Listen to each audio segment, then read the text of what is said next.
There's a moment in this segment where nothing is technically wrong, and yet something doesn't quite feel right. Because sometimes the biggest design gotchas aren't visual at all. They're temporal. They're time-based. Subliminally, your brain has expectations, but then suddenly the ground that you were running on just disappeared. Let's start talking about it, because I'm going to tell you exactly what I mean and why in this case, it still worked out in the end.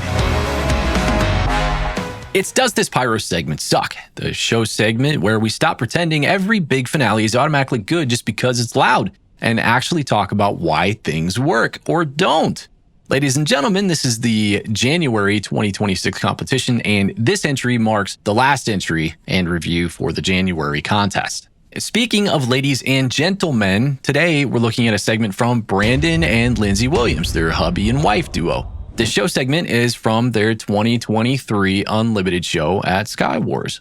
Now, this is a late show segment. What do I mean by that? I don't mean late like they turned it in late. What I mean is this segment happened late in their show. It's deep down the home stretch as we get into the finale of their show.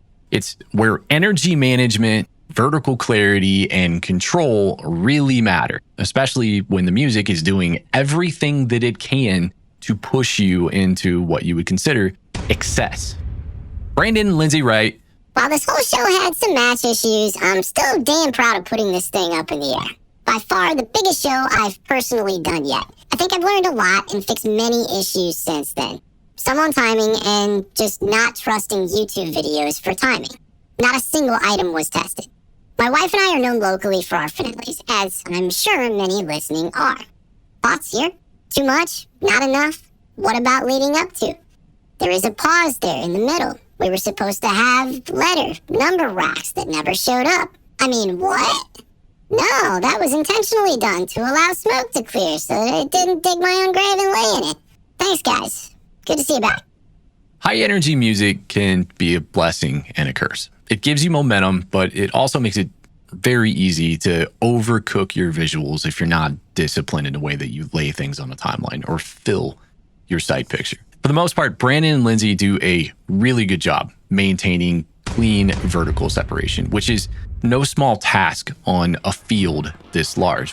When the music is chugging along this hard and it's this energetic, there's always that creeping fear of, is this enough? And that temptation eats at you to start stacking effects just to reassure yourself that you have enough. There are moments where mid-high shells get slightly masked by larger caliber comet runs, but good color harmonization helps preserve the independence between those layers. The opening volley has a nice structured flow, and the stacked mine calibers reinforce that constant vertical pulse without turning into a bunch of noise. This segment is clearly designed to blanket the mid-verticals as the show accelerates towards its final moments. You got to remember, we're coming down the home stretch into the finale. Free-running cakes do a lot of heavy lifting here. They're excellent tools for creating openness and motion, but they can also be a double-edged sword. That freedom has a way of exposing symmetry inconsistencies if you're not careful. And there's a few moments where that starts to peek through. One of the standout moments for me was the ghosting meteor run at 1051. That shape is really strong, the color wipe is super clean, and the delayed performance of these meteors is what gives the moment life. Delayed effects like this don't just hit on ignition. Ignition hits are wonderful, right? That's the beating heart of a pyromusical, is shooting effects on time to a beat. But think about what happens after those effects come to be, right? Like Dennis Hopper said in Speed, "Your life is empty because you spend it trying to stop the secondary effect from becoming." They live after the ignition. This is where memorable moments are made, and this one landed really well for me. Then we hit the interlude countdown.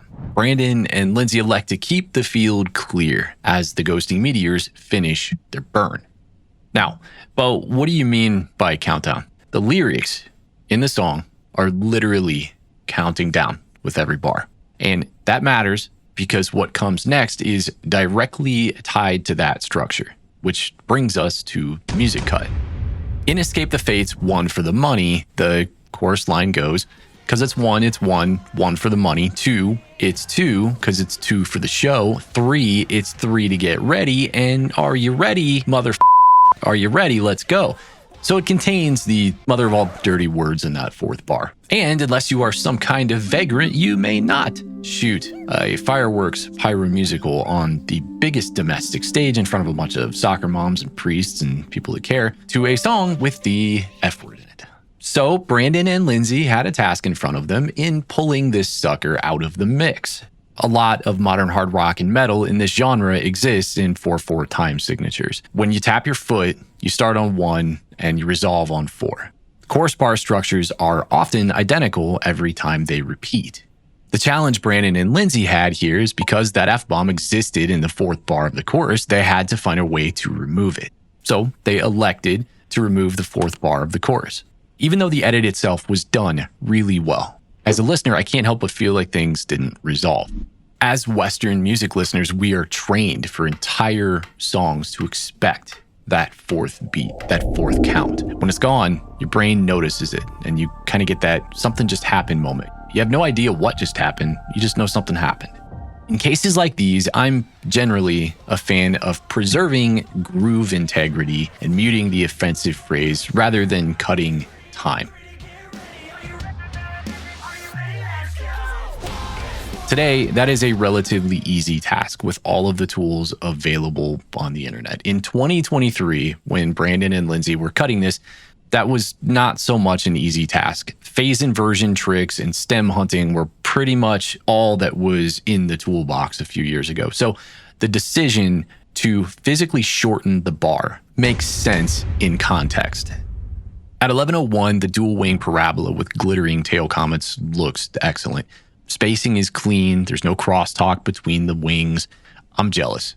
When I use glittering comet tails like these for big shapes, they usually translate like crap because I just never have good luck with altitude variations in the shots. They worked out great for you guys.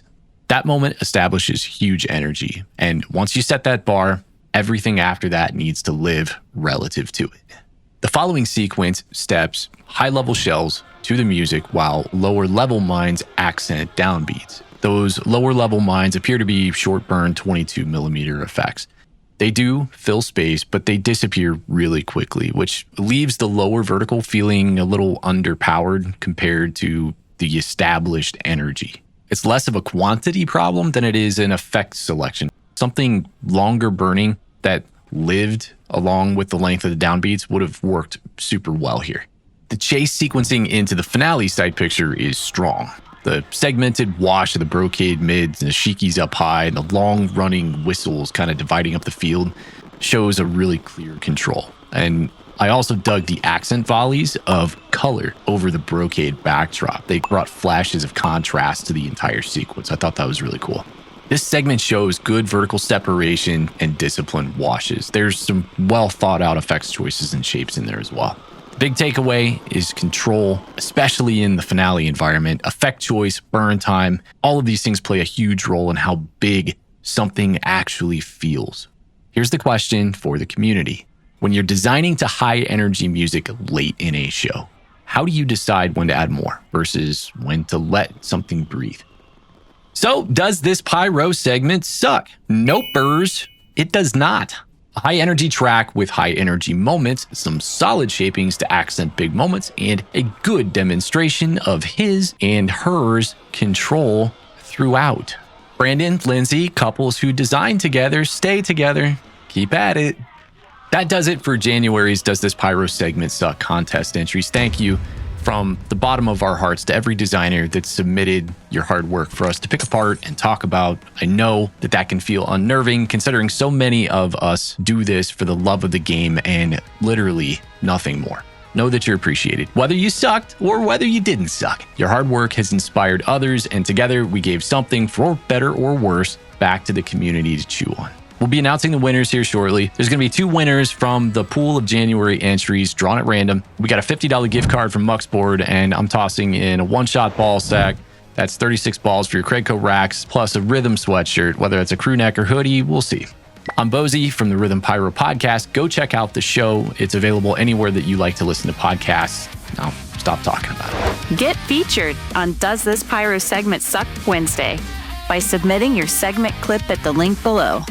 Every contest cycle, we're picking random winners from our featured segments to win rhythm gear, plus a whole host of prizes provided by our sponsors. Now stop f***ing talking about it and go submit. Pyro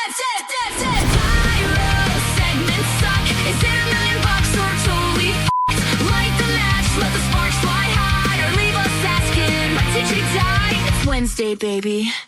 Does it suck?